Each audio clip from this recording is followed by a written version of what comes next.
sou Irandi Pereira, eu sou graduado em pedagogia, também fiz letras, mas a minha atuação é muito no campo da pedagogia. Eu estou desde 1977 na lida com os direitos de crianças e adolescentes. Como que aconteceu essa lida? Não é só porque nós somos professora, no meu caso, professora normalista, depois faz pedagogia, trabalha na área da educação básica, e por isso nós nos interessamos pelo conhecimento sócio-histórico e até filosófico, antropológico, sobre crianças e adolescentes. Até porque nós temos muitas dificuldades desse aprendizado dentro da própria condução acadêmica. Na verdade, a gente aprende muito sobre alunos, né? E a gente não aprende sobre crianças e adolescentes enquanto faixa etária, enquanto sujeitos, no caso hoje, sujeito de direitos, etc.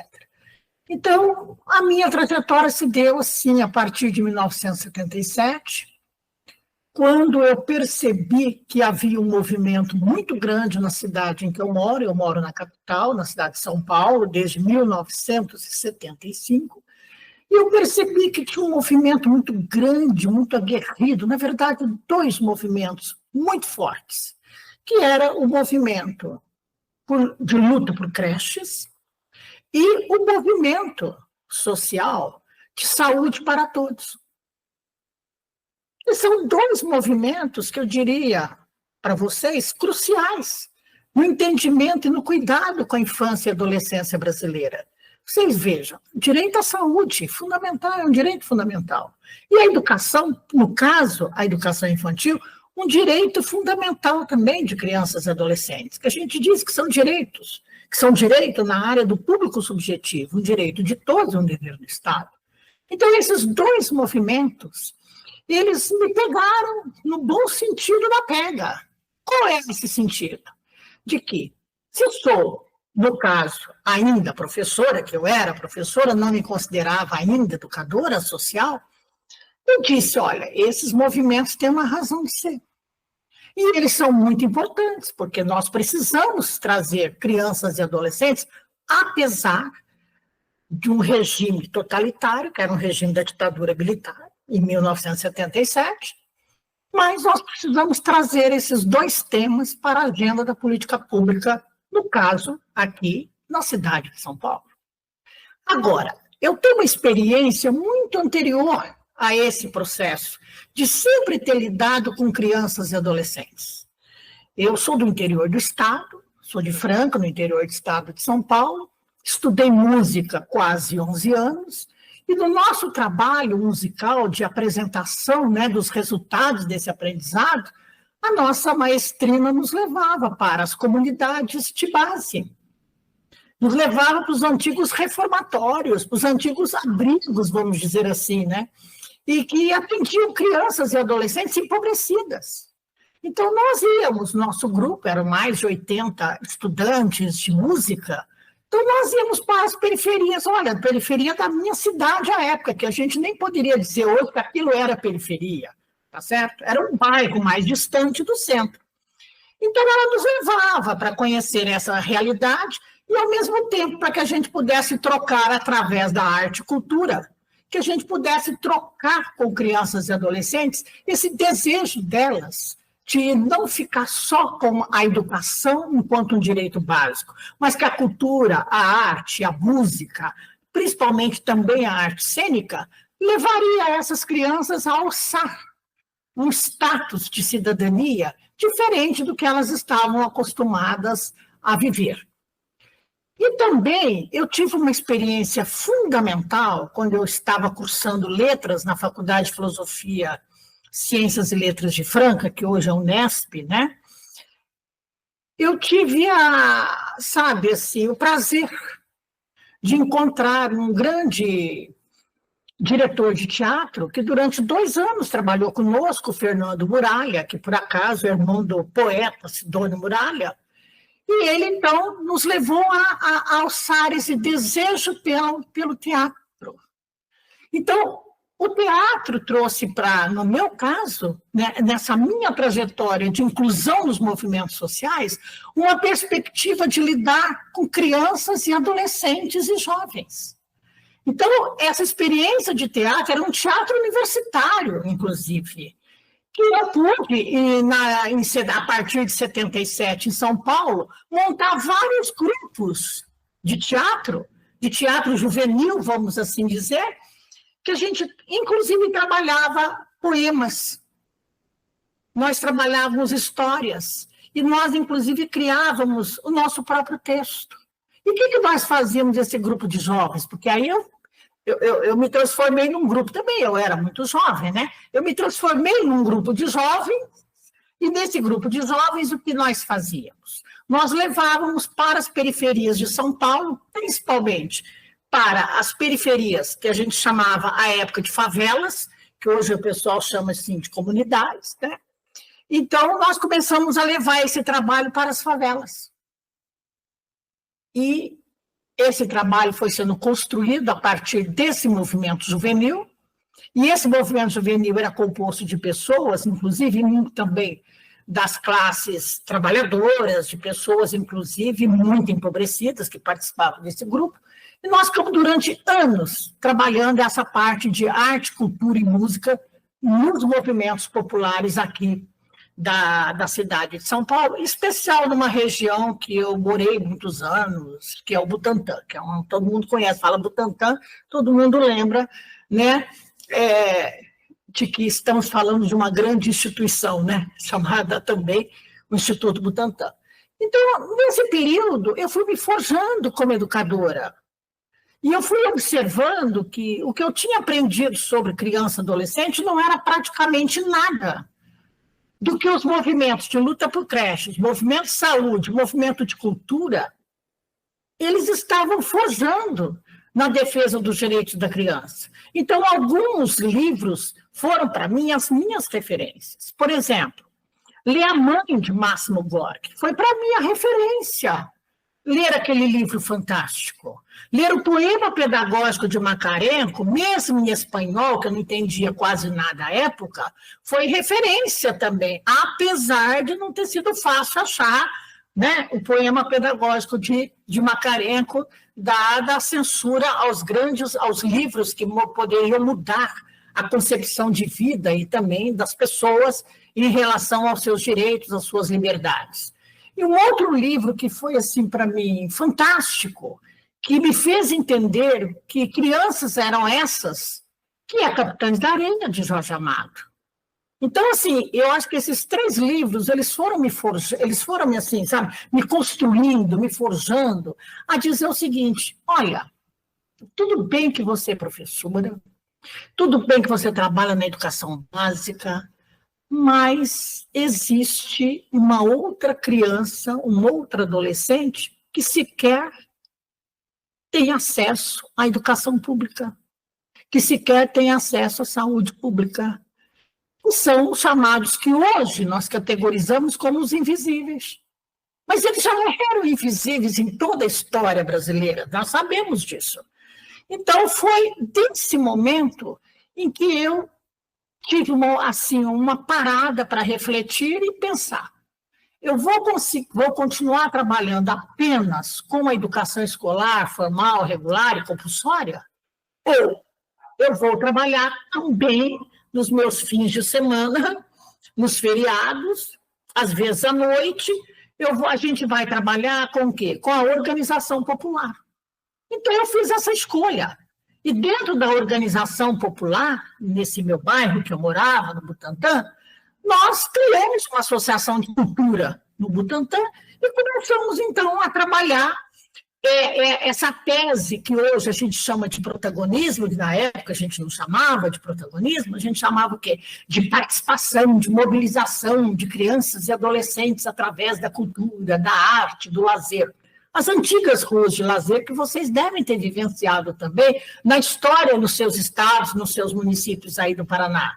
Então, esse movimento é que vai forjando que pessoas como eu, que hoje se considera educadora social, vai pensando que há novo modo de olhar crianças e adolescentes. Pensar crianças e adolescentes numa outra perspectiva histórico-social é possível. E eu tenho escrito muito com colegas meus. É possível uma nova concepção de crianças e adolescentes? E até a gente tem escrito, a gente tem ido para os congressos internacionais e a gente tem discutido essa questão. E para nós, se esse novo modo de concepção para crianças e adolescentes ela é possível, hoje nós estamos discutindo que não tem uma concepção de infância, nós temos várias concepções de infância, várias concepções de adolescência. Então, assim, a gente tem sido forjado por esse processo. Hoje, quando eu penso que algumas categorias que nós trabalhamos, protagonismo infanto-juvenil, democracia participativa ativa, né? A gente diz o seguinte: direito da criança é inalienável, direito à educação, direito à saúde, direito à moradia, direito à cultura, artes e lazer. Quer dizer, tudo que nós já fazíamos naquela época, né? Quer dizer, nós já estávamos construindo as bases para se pensar num novo ordenamento jurídico institucional para crianças e adolescentes. Diante disso, diante desse processo, o que fiz da minha vida? Continuei trabalhando na educação básica, mas decidi que tinha um lugar para mim que era um lugar fundamental em que eu pudesse me desenvolver e que eu poderia ser muito mais útil do que eu estava sendo como uma professora. Foi trabalhar na FEBEM, na Fundação Estadual do Bem-Estar do Menor, em São Paulo. Trabalhei por quase 17 anos na Fundação. Eu entrei na Fundação pela ótica vigente do Código de 1927. Depois, eu trabalhei pelo Código de Menores de 1979. E quando eu me exonerei da Fundação, eu estava trabalhando sob a ótica do Estatuto da Criança e Adolescente. Então, eu digo para as pessoas, assim, hoje, quando eu falo sobre a possibilidade de uma nova infância, de um novo adolescente, de um novo jovem, para construir o Brasil, eu falo de um modo, assim, mais claro, mais objetivo, mas, contudo, assim, sabe, sem muita crítica ácida, porque eu acredito nessa possibilidade de um novo modo de olhar, um novo modo de tratar esse grupo. Então, trabalhar para mim, trabalhar, no meu caso, 17 anos na FEBEM de São Paulo, foi uma escola para mim. E eu digo para vocês, eu acho que trabalhar na FEBEM, o que eu aprendi na área de crianças e adolescentes, eu diria para vocês que 70% da minha vida foi forjada nesse espaço de trabalho. Eu entrei na FEBEM como professora, sequer sabia, eu não sei como que a gente conseguiu trabalhar, eu nem sabia que existia Código de Menores, nem o de 27, nem o de 79, eu não sei como é que a gente trabalhou, eu sequer sabia que isso existia. Aí, quando a gente descobriu no percurso, os professores, no conjunto dos professores, nós descobrimos que havia um movimento social, principalmente no campo aí sim jurídico, de reformulação do Código de Menores de 79, e aí que nós percebemos o seguinte: é agora ou nunca mais, que nós vamos agora, enquanto profissional, interferir nesse processo. Aí foi muito interessante, porque a própria fundação, ela contratou pessoas, especialistas, para estar discutindo esse assunto conosco, mas, ao mesmo tempo, a gente percebia que essa discussão não é discussão que vinha dos movimentos sociais, não vinha das demandas dos movimentos sociais, e nem vinha das demandas reais de crianças e adolescentes. No fundo, a gente faria algumas reformas no código anterior e a gente manteria essa visão dicotômica entre criança e menor, né? E é uma visão dicotômica que continua até 1988, antes da Constituição da República. Então, assim, foi nesse processo que aí eu disse, bom, então, esse caminho de ter escolhido a Fundação Estadual para trabalhar com essa população infanto-juvenil invisível, portanto, os denominados carentes, abandonados, órfãos, delinquentes, né, infratores, ela foi para mim um descortinar da vida. Eu nem sabia que a gente poderia categorizar crianças e adolescentes sobre toda essa dimensão, porque eu era uma professora. Para mim, a minha questão era ensino-aprendizagem, e uma ensino-aprendizagem bem feita, né? Aí, um grupo de professores da própria fundação, nós fomos pensando formas e formas de se trabalhar diferente. Esse grupo de adolescentes. No caso, nosso era de crianças ainda, porque eles tinham 12 anos para cima, tá certo?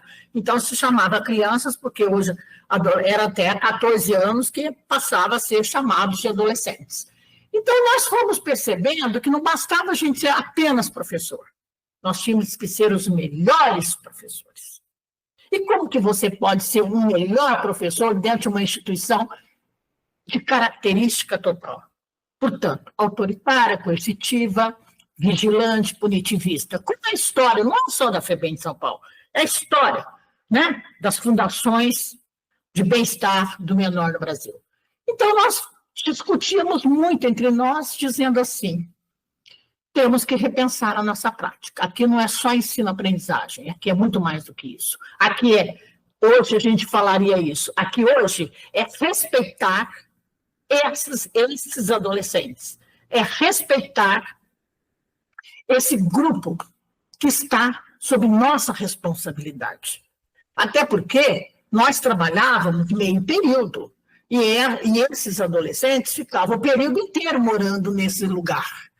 E, na verdade, a grande convivência com eles era com os chamados, entre aspas, monitores, fecha aspas, porque era esse nome dado a essa categoria, que eram os monitores, na verdade, os vigilantes, que hoje são chamados de agentes de socioeducação, ou agentes socioeducativos, ou orientadores, dependendo aí do lugar que a gente caminha no sistema de atendimento socioeducativo.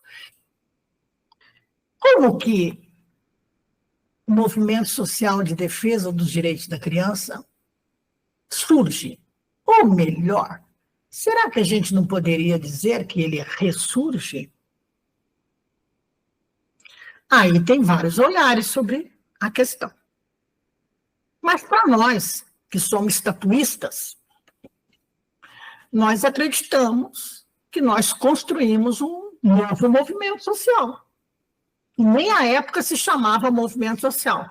Você não ouvia dizer antes de 1988 que tinha um movimento social de defesa dos direitos de crianças e adolescentes. O que você via eram experiências, ou eram pontos, ações, melhor dizendo, ações pontuais, ou muitos movimentos de benemerência, de filantropia, tá certo? Né?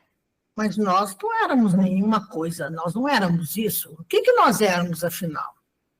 Aí nós lutamos por uma busca de uma tal identidade, e uma identidade de movimento social autônomo, portanto, de um movimento social livre, e um movimento social poderoso, no sentido de que nós podemos influenciar na formulação, no acompanhamento e no controle social das políticas públicas direcionadas à infância e à juventude nesse país. Bom, o processo constituinte, como é que esse movimento foi sendo forjado? Vários foram os movimentos que foram chamados a participar do processo constituinte, isso nos seus municípios, nos seus estados e em nível nacional. Eu participei profundamente desse processo no meu estado de São Paulo. Por quê? Porque eu era da FEBEM de São Paulo. Então, a gente tinha uma presidente à época, na FEBEM, a Maria Inês Birrenbach, que ela acreditava nessa possibilidade de que a Constituição Federal daria conta de responder pela invisibilidade de crianças e adolescentes, e essa invisibilidade através da égide da gramática dos direitos humanos. Olha aqui, olha, eu falo para você, tem horas que, vejam como essas fundações, elas são bastante contraditórias, né? Do mesmo lado que elas têm um vigiar e punir muito grande, que seria quase que a sua tônica, por outro lado, você tem essa folga de falar, não, isso não está correto, vamos pensar diferente. E como que você pode pensar diferente com o carro andando, né? Você está consertando o carro andando, porque a gente estava consertando o carro andando no processo constituinte. Então, nesse processo constituinte, eu pude participar muito desse processo no Estado de São Paulo, porque eu representava a FEBEM em vários espaços. Eu era a terceira representação da FEBEM. Primeira era a presidência, a segunda era a diretora técnica, e eu era a terceira pessoa que a FEBEM encarregou o seguinte, Irandir, quando não vai a presidente, não vai a diretora técnica, é você. Tá certo? E olha que eu era já dirigente sindical, quer dizer, mas eu tinha essa facilidade. Por quê? Porque, como dirigente sindical, nós éramos, nosso grupo, muito competente. Porque eu trabalhava com a seguinte ideia, se nós não formos competentes e nós não defendermos crianças e adolescentes sob a égide dos direitos humanos, nós não podemos participar de absolutamente nada. Então, nós continuaremos como trabalhadores invisíveis também. Então, eu pude participar desse processo que durou quase 2 anos. De construção aqui no Estado de São Paulo, de quais eram as nossas proposições para o movimento pré-constituinte, vamos dizer assim, depois constituinte. Fizemos vários seminários, vários encontros, e um encontro puxava o outro. Esse nosso encontro era puxado, inclusive, pelo programa. Eu tive uma experiência aqui em São Paulo muito interessante, que era o programa, que a gente chamava assim, o programa do menor, mas na verdade era o conselho, não era o programa do menor, corrigindo, era o conselho consultivo, Conselho Consultivo de Defesa dos Direitos de Crianças e Adolescentes. Depois eu posso até te dar o nome correto, que agora, de fato, falando, me fugiu o nome, olha. O conselho, era um conselho participante, época de governo Montoro.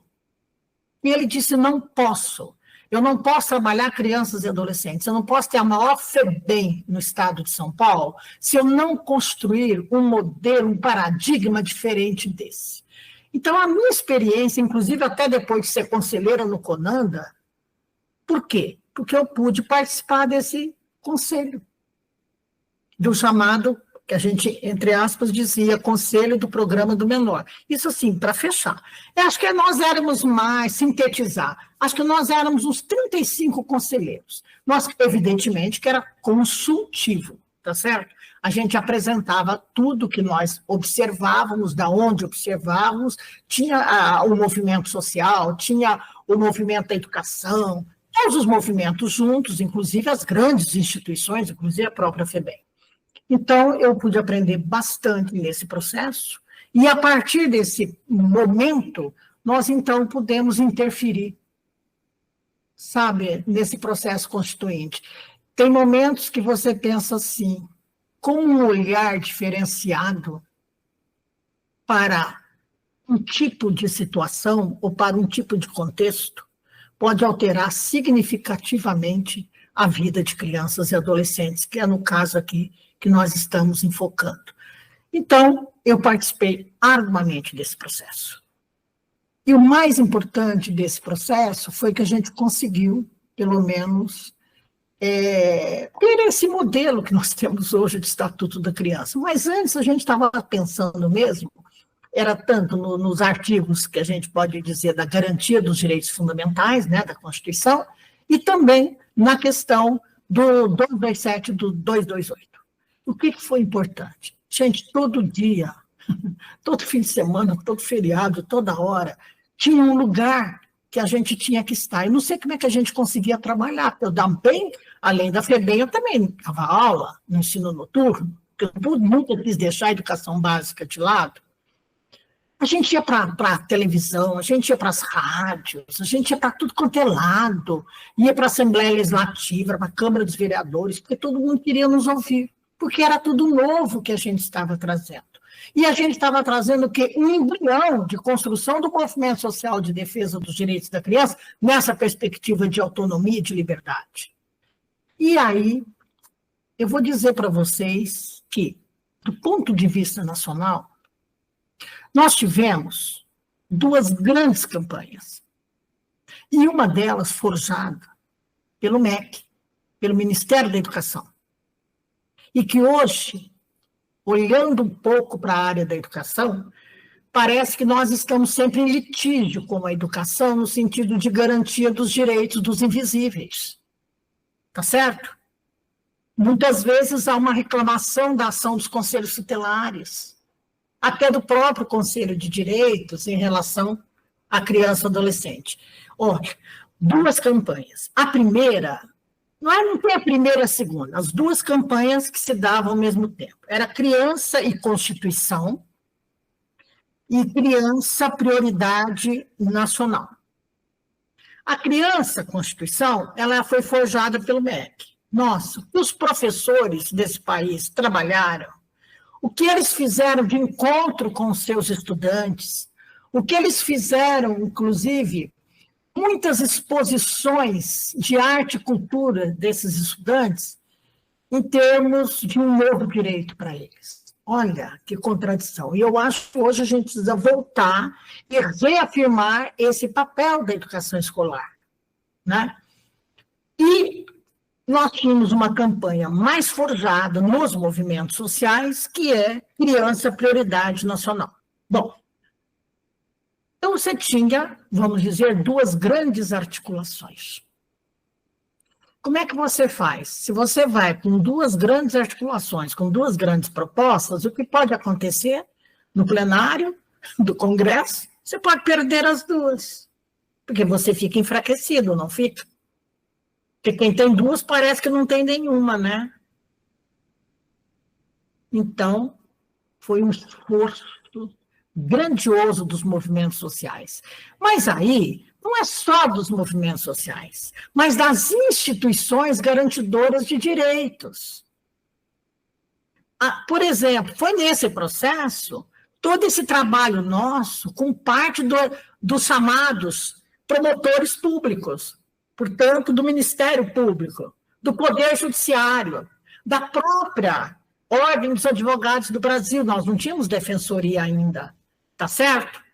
Então, assim, e foi um trabalho que nós fomos envolvendo as universidades, fomos envolvendo as escolas, os movimentos sociais, o movimento para o creche, o movimento por moradia, o movimento por mobilidade urbana, quer dizer, nós fomos, então, e aí trabalhando muito os grêmios estudantis também, porque é importante a gente pensar nisso.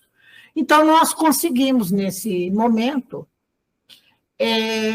transformar essas duas grandes campanhas em nível nacional numa criança prioridade absoluta. Crianças e adolescentes, né? Prioridade absoluta. Que é o que nós temos hoje. E que parece que quando a gente lê o Estatuto, ninguém nem lembra dessas duas campanhas. Não. A gente tem que estudar a história da infância, porque se eu não estudo a história da infância e não sei a importância de determinados atores institucionais, eu vou perder o fio da meada. Ou eu vou pesar para um lado, ou eu vou pesar para o outro. E nós não queremos isso. Nós queremos que a sociedade, o que ela faz? Que ela se aproprie dessa história criada e forjada também pelos movimentos sociais e por essas instituições que, inclusive, a gente nomeou aqui, e muitas FEBEMs, viu? Muitas fundações participaram desse processo de criança prioridade absoluta, para que a gente pudesse pensar, é possível que a gente tenha a doutrina da proteção integral adotada na Constituição Federal e regulamentada no Estatuto da Criança e Adolescente. Então, foi a partir desses dois movimentos,